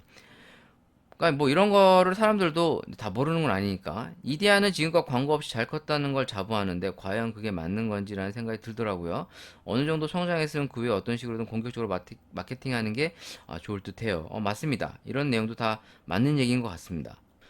어떤 분이 또 글 써 있는 게 본사에서 손 놓고 있다가 브랜드 가치 떨어지고 날아가는 것보다는 브랜드 가치 유지하고 권리금 지켜주면서 월에서 10만원, 20만원 저는 낼 수 있어요. 무능하고 착한 것보다는 조금 양기 있어도 유능한 게 나은 듯해요. 프랜차이즈는. 맞아요. 그러니까 이게 그 글을 달아주신 분 얘기가 뭐 틀린 얘기는 아니에요. 근데 이제 이런 것이 문제는 이제 지나치게 이제 갑과 을이 됐을 때는 이제 상황이 좀 달라진다는 얘기를 하고 싶은 거죠. 그러니까 뭐 여기 글을 올려주신 분들이 다 생각들이 있으셔 뭐 다 맞는 얘기인 것 같습니다. 점주들을 귀찮게 하는 본사야말로 돈 벌게 해주는 본사입니다. 당장의 자재 가격이나 자유로움 등 주는 본사는 생각보다 조금 뒤처지더라고요. 뭐 이런 글들이 좀 많이 올라와 있어요. 천안 아산도 백다방이 우세한가요? 뭐 누가 그 댓글을 달았는데 천안 아산 잘 모르겠네요. 실제로 이 수도권 쪽은 확실히 메가와 좀 컴포즈가 좀 많이 좀 우세하다는 느낌이 좀 들고요. 생각보다 이 서울 쪽은 이 컴포즈 상당히 좀 눈에 많이 띄고 상당히 반응이 나쁘지 않은 것 같아요. 근데 좀 다른 지역들은 확실히 좀 이제 브랜드 차이가 좀 있는 것 같습니다. 뭐 다른 글들을 좀 보다 보면 광고 안 해주는 본사보다 돈 걷어가고 제대로 광고해주는 본사가 더 착한 본사입니다. 어찌됐든 30억은 메가커피 본사에서 부담해주는 거잖아요. 손흥민 섭외면 진짜 개 열일한 건데 욕하는 거 보면 좀. 근데 사실 이게 진짜 60억인지 아닌지는 알 길도 없어요. 그쵸? 그러니까 뭐 좋게 생각하면 또 좋게 뭐 바라볼 수 있는 거예요. 코에 걸면 코걸이, 귀에 걸면 귀걸이죠. 뭐 이제 나쁘게만 보면 하나씩 나쁘게 볼 수 있는데 뭐 아무튼 여러 가지 의견들의 글들이 지금 댓글에 있는 것 같습니다. 또 누가 이런 글을 썼네요. 본사 사장 바뀌고 손흥민 스티커 30만 원 받아 처먹을 때부터 마탱이 같다고 생각했다. 손흥민 스티커 30만 뭔지 몰라도 웃길 것 같아. 뭐 아무튼 그런 글이 있네요. 참고로 할리스는 로열티가 이제 3%, 그러니까 매출 대비 3% 정도로 여기 누가 글을 또 올려놨는데 정확한 거는 이게 프랜차이즈별로 약간 차이가 좀 있습니다. 자, 이렇게 해서 그냥 손흥민 광고와 관련된 메가커피 점주에 대한 60억 광고비 분담. 그러니까 기본적으로 지금 광고비 분담에 대해서 만족해 하시는 분이 있고 부담스러워하거나 좀 약간 삐딱한 시선으로 보시는 분들이 있는 것 같습니다. 아무래도 이제 자기 매장의 이제 형평에 따라서 이제 좀 만족도에 대한 어떤 그 어떤 형평성에 따라서 이제 결과가 좀 다르게 나오시는 것 같습니다. 그러니까 예를 들어 본사에 대한 어떤 신뢰나 만족도가 높으신 분들은 그래도 괜찮다고 생각하시는 것 같고 뭐 이런 거에 대해서 만족스럽지 못하신 분들이라면 좀 본사의 행보가 좀 싫다라고 이제 글들을 다루신 것 같은데 근데 제가 바라봤을 때는 본사 입장에서는 지금 잘하고 있는 거예요. 왜냐하면 회사를 이제 인수해서 몸집을 키워야 돼요. 몸집을 키워야 이 회사를 팔을 수가 있습니다. 또 이제 가격을 높게 책정하기 위해서는 브랜드 인지도를 개선하고 이미지를 바꿔야 될 필요가 있거든요. 그러니까 사실 메가커피 하면 싸구려 커피 이런 인식이 강했기 때문에 이런 거에 대한 인식을 떨쳐내기 위해서 아마 제가 봤을 때는 당분간 이 보라티알이라고 하는 이 기업의 행보는 기업 이미지 개선에 아마 많은 신경 쓰실 것 같아요. 그래서 이제 손흥민 같은, 이제 약간 그래도 이제 슈퍼스타라고 볼 수 있잖아요.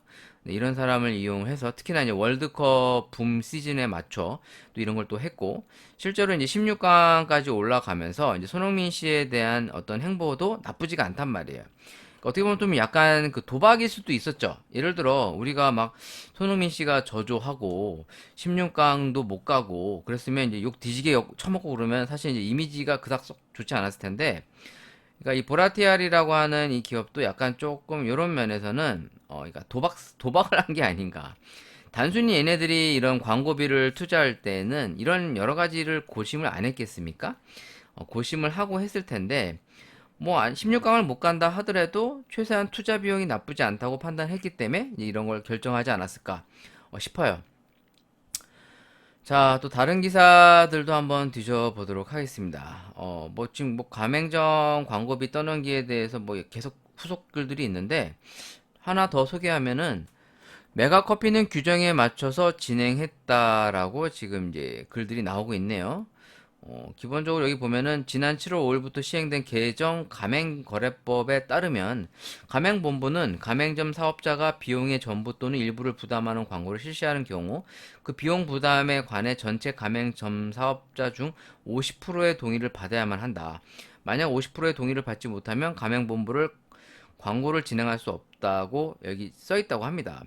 메가커피 측 관계자는 올해의 경우 본사가 광고비를 전액 부담한 상황이었고, 가맹거래법 개정 전이기 때문에 가맹점주에게 동의를 구하는 과정이었던 것 뿐이라며, 해당 공문은 이미 지난 올해가 아닌 내년도 집행할 광고비에 대한 내용이다. 개정된 법에 따라 동의를 구하는 과정이라고 설명했다. 아, 그러니까 내년도에 할 거를 지금 동의를 구하고 있는 거라고 합니다. 그러니까 이걸 제가 봤을 때는 가맹점주들이 어느 정도 어, 분담할 것 같은데요. 제 생각에는. 왜냐면 실제 효과를 받고 실제로 메가커피 하시는 분들이 그래도 일반 개인 카페들보다는 어느 정도 다 된다고 들었습니다. 왜냐면 실제로 메가커피가 평균 월 매출이 2천만 원 정도 나오는 걸 보면은, 전국 평균이에요, 전국 평균. 물론 전국 평균보다 안 되는 가게도 있지만 보편적으로는 2천 가까이 된다는 얘기니까 적어도 한 달에 수익성이 2, 300 정도는 충분히 나온다는 얘기예요. 그러니까 그만큼 많이 팔고 있다는 얘기죠. 그러니까 메가커피가 잘 되면 다른 카페가 잘 안 된다는 얘기입니다. 그러니까 수요와 공급에 의해서 파이는 딱 정해져 있어요.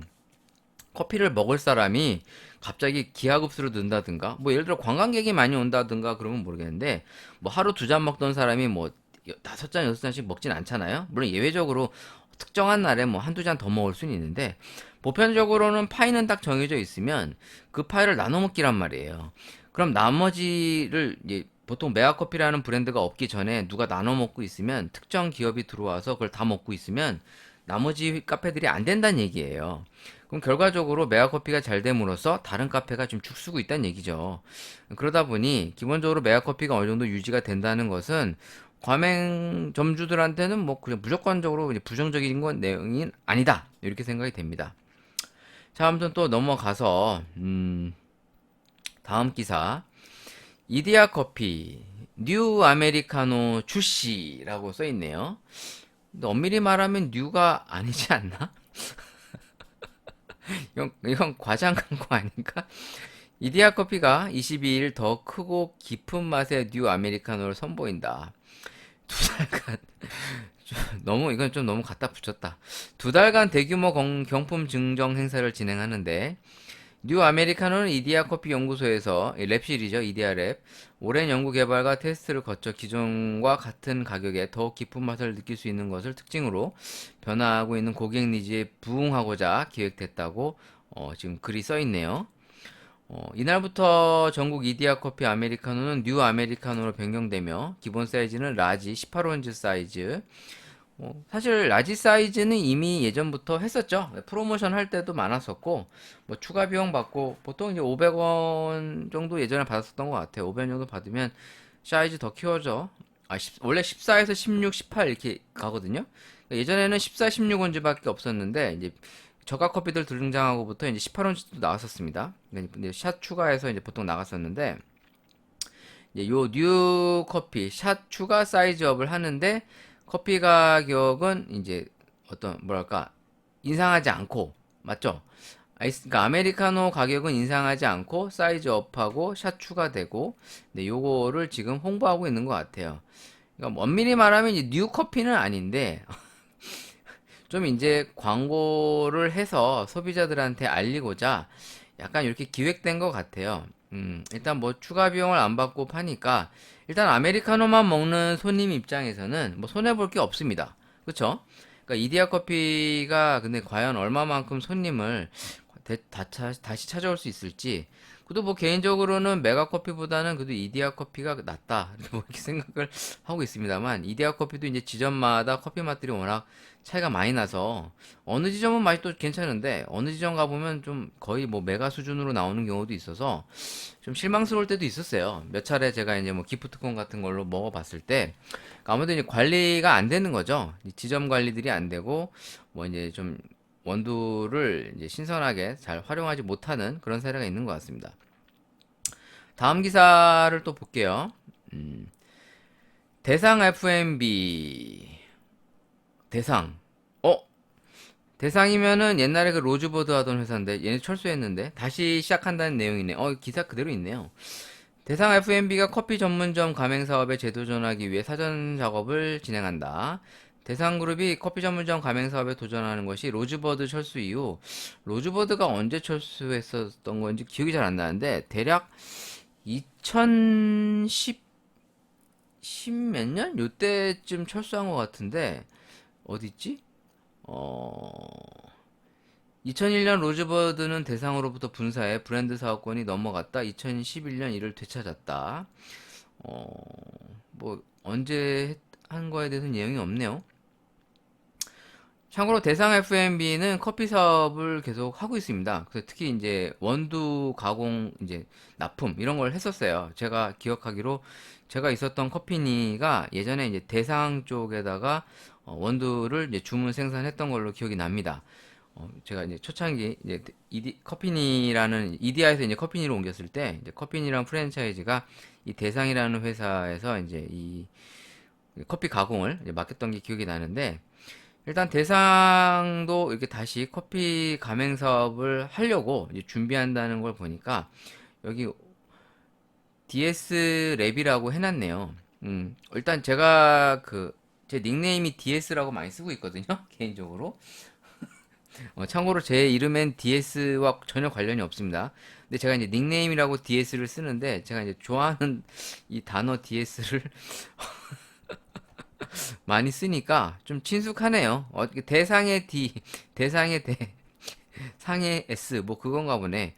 내년 신산업 카테고리 중 하나로 가맹 사업을 연두하고 있고, 커피 프랜차이즈 산업이 포화 상태라 지금 검토 중이라고 합니다. DS 랩이라고 해서 이거를 지금 특정 안테나 매장으로 운영을 하고 있는 것 같은데 DS 랩 한번 검색해 볼까? 이거 어디 있는 거지?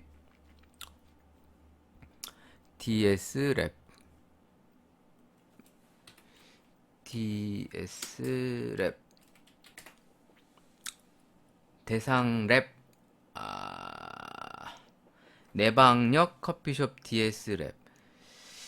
이거 몇 년도 글이냐? 2022년도 6월 23일. 카페가 좀 작은가? 근데 왜 이렇게 좀 허접해 보이지? 대상이 하는 거 맞아요? 아메리카노는 2,500원. 근데 이게 별로 좀 약간 세련된 느낌이 없네요. 이거 뭐야? 누가 글을 올린 걸 좀 봤는데 뭔가 모르게 이 대상이 한다라는 느낌이 잘 안 드네. 베이커리 카페, 카페 앤 베이커리. 일단 메뉴 보드부터가 되게 촌스럽고 베이커리가 너무 허접하게 기재돼. 이거 뭐야? 이건 완전 폭망각인데? 서초구 방배동이 있대요. 별로 안 가고 싶네요. 하지 마세요. 내가 봤을 때는 이거 안 될 것 같아. 그냥 느낌이 좀 별로야. 좀 하려면 좀 제대로 해야 될 것 같은데? 그냥 뭐 관심을 갖고 있다고 해서 한번 글을 한번 소개해 봤습니다. 그냥 알고 계시라고. 그러니까 대상이라고 하는 커피 기업이 아직도 있다. 그러니까 대상이 제가 기억나는 거는 로즈버드가 있었는데 2001년도 요때 로즈버드 이용 많이 했었거든요. 일단 음료도 쌌었고 그때 당시 기억하기로 이렇게 대학가 쪽에 로즈버드 매장이 많이 있었어요. 그래서 좀 옛날에 이제 뭐 소개팅 같은 거 하거나 뭐 이제 뭐 여자친구 만날 때 로즈버드 이용했던 기억이 아직도 많이 나는데 그것보다도 이제 대상 하면은 대상 FMB 하면 전 그 보금자리 그 딸기잼 보금자리 딸기잼이 생각이 많이 나는 것 같아요. 그러니까 이 회사에서 이거를 제조하는 건가? 뭐 아무튼 이쪽에서 이제 그 제품이 나오는 것 같은데 뭐 일단 잼 종류 같은 거 보금자리 잼, 정성 가득 딸기잼이나 뭐 이제 토스트 잼, 뭐 카야 잼 이런 게 좀 여기 대상에서 많이 나와요. 그래서 저 그게 좀 기억이 많이 남거든요. 특히 잼 종류가 기억이 많이 남고 다른 것도 있나 볼게요. 일단 제품들을 좀 보면은 뭐가 있나? 어, 뭐 브랜드를 볼까요? 제품 차, 커피, 베이커리, 간식, 차, 커피.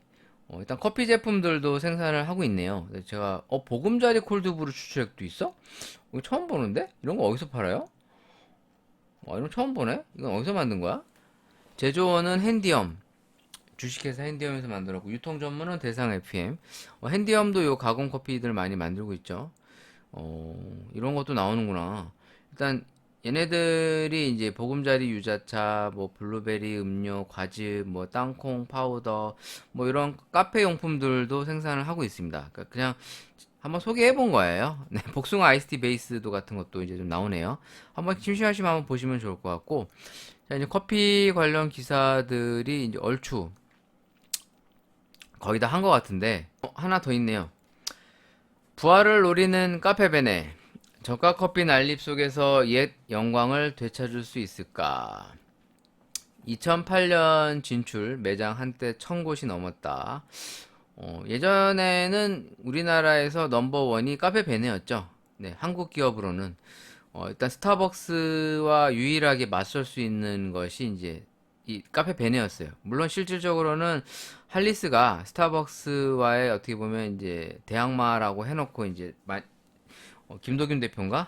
그분이 처음에 만들었는데, 사실 이제 카페베네가 이제 비운의 기업입니다만, 뭐 여러 가지 이유가 겠지만 저는 카페베네의 이제 실패는 기본적으로 이제 트렌드를 읽지 못했던 내용과 이 중배전을 이제 너무 뭐랄까 가맹 관리가 안 되는 상황에서 이제 중배전을 들고 나왔던 것이 조금 페인이 아닌가. 뭐 다른 분들은 다르게 이제 뭐 이유를 들겠지만 사실 프랜차이즈가 이제 고급 커피를 지향하는 내용이 이게 쉬운 내용이 아닙니다. 특히는 이제 가맹점 관리가 안 되는 상황에서는 뭐 폴바셋 같이 직영 매장으로 해서 고급 커피를 이제 하는 거라면 모르겠는데 그렇게 해서 이제 폴바셋이 이제 가맹점 아니 직영점들의 이제 그 직원 관리와 교육에 이제 신경을 많이 쓰고 실제로 많은 비용을 투자하면서 특히나 이제 폴바셋 데려다가 막 교육까지 하고 그러잖아요. 그런 것이 이제 사실 무시할 수 없거든요. 그러니까 이제 이때 당시 카페벤의 실질적인 이제 점주라고 할 수 있는 이제 퇴직자 50대에서 60대 이제 우리 선배님들 세대들이 이 커피를 주로 하셨는데 이분들이 이제 커피에 관심도 별로 없고 잘 모르시는 분들이 대체적으로 이 프랜차이즈 사업을 했었습니다. 그러다 보니까 실제로 이제 고급 커피 시장의 어떤 변화에 좀 응대하기가 조금 사실 어려웠었어요. 그런 면에서는 이때가 이제 시장의 어떤 춘추 전국 시대의 이제 시작을 알리는 것도 있었지만 가맹점 관리에 어떻게 보면 어려움 그리고 이제 트렌드 변화에 이제 실패 뭐 여러 가지 요인을 들 수 있죠. 뭐 실제로 이제 이 이후에 이제 강훈 대표가 이제 자살하는 것까지 뭐 여러 가지 악재들이 이제 겹치게 되는데 뭐 일단은 지금 이 대표가 누가 대표를 하고 계신 거지? 카페베네 홈페이지를 한번 들어와 봤는데, 이제 카페베네가 로고가 그 고양이로 바뀌었어요. 약간 민트 색상의 고양이로 바뀌었는데, 저는 뭐 사실 썩 마음에 들진 않는데, 마음에 들진 않는데, 뭐, 베네켓이라고 합니다. 이게 지금 뭐, 소개는 없네요. 회사 브랜드 스토리에 대해서 2008년도부터 내려오는 카페 베네, 우리 동네 카페 베네, 뭐, 이제 자세한 내용이 좀 없는 것 같네요. 좀 찾아봤는데, 글을, 어, 이 김성권 대표가 창업자, 김성권 전 대표의 공격적인 신규 사업 추진 및 해외 투자 주주 실패하고 업계 경쟁은 더욱 치열해졌으며 성장세는 꺾이고 위기가 들이기 시작했다. 2016년 창업자인 김성권 전 대표와 결별하고 외국계 사모펀드 합작법인이 주인을 맞았으며 2018년도에 기업 회생 절차에 돌입한 바가 있다라고 소개가 돼 있네요. 뭐 그럼 뭐 지금 현재 누가 이 2019년 BI 뭐 자세한 내용은 그래 게재가 안 돼 있습니다. 아무튼 뭐 카페베네가 근데 사실 실적이 그래서 썩 좋지 않은 걸로 제가 알려져 있고 아무래도 이제 재기가 좀 어렵겠죠. 그러니까 차라리 카페베네라고 하는 이름을 이제 던져야 되지 않을까 싶은 생각도 좀 솔직히 좀 있습니다. 그냥 아예 황골 탈퇴를 하는 거죠. 네, 그런 게 좀 낫지 않을까 싶은데 사실 카페베네가 성공할 수 있었던 거는 김성권 대표 때문이라기보단 그때 당시 이제 대표와 마케팅을 담당했던 강훈 대표가 유능했기 때문이겠죠. 네, 아무튼 그냥 비운의 브랜드로 기억에 남을 것 같고 아예 뭐 황골 탈퇴를 해서 새로운 브랜드로 런칭하는 게 더 맞지 않나 뭐 그런 생각도 좀 듭니다. 사실 카페베네라는 명맥을 유지할 만한 어떤 정체성이나 상징성이 그닥 없어서 그냥 한국을 대표하는 프랜차이즈였다. 뭐 이 정도거든요. 사실 카페베네가 특별하게 경쟁력이 더 우위에 있었다라고 생각할 만한 건 솔직히 저는 잘 모르겠어요. 뭐 커피가 특별히 좋았다든가 디저트가 특별했다든가 이런 건 없어서 그냥 좀 찹찹하네요. 제 지인들 중에 이제 돌아가신 분, 자살하신 분들이 몇몇 계셔서 뭐 강원 대표를 필두로 이 커피 사업 하시는 분들의 애로사항을 누구보다 잘 알기 때문에 그냥 좀 찹찹합니다. 자, 오늘은 여기까지 그냥 하도록 할게요. 뭐 커피 기사거리들이 더 있을지 몰라도 일단 좀 힘드네. 계속 주접떠니까 힘들어. 자, 오늘 방송 여기까지 하도록 하겠고 뭐 크리스마스 끝나면 또 곧바로 이제 새해가 다가오고 또 새해가 조금 지나면은 또 이제 우리의 명절이 다가옵니다. 뭐 옛날에는 신정 구정이라고 나눴었는데 사실 이게 일본이 이렇게 만들었다고 하는데 원래 설날은 이제 우리가 얘기했던 그 음력설이 진짜 설날이죠. 네, 1월 중순 후반에 이 설날이 있는 것 같아요. 1월 20 며칠인가 그때 있는 것 같은데 참 시간 잘 갑니다. 벌써 2023년도가 오고 있고요. 내년에 이제 토끼띠라고 하는데 또 다들 복 많이 받으시고 좋은 일 많았으면 좋겠고 일단 무엇보다도 아프지 않으면서 돈도 많이 벌고 뭐 로또도 되고 그래야 그게 의미가 있지. 아프면서 뭐 잘 되는 건 별로 의미가 없습니다. 아프지 않으셨으면 좋겠고 저 역시도 안 아프려고 노력하는데 아프지 않았으면 좋겠네요. 여러분 다음 주에 또 뵙도록 하겠습니다. 네. 메리 크리스마스 되시고 행복하십시오. 안녕히 계세요.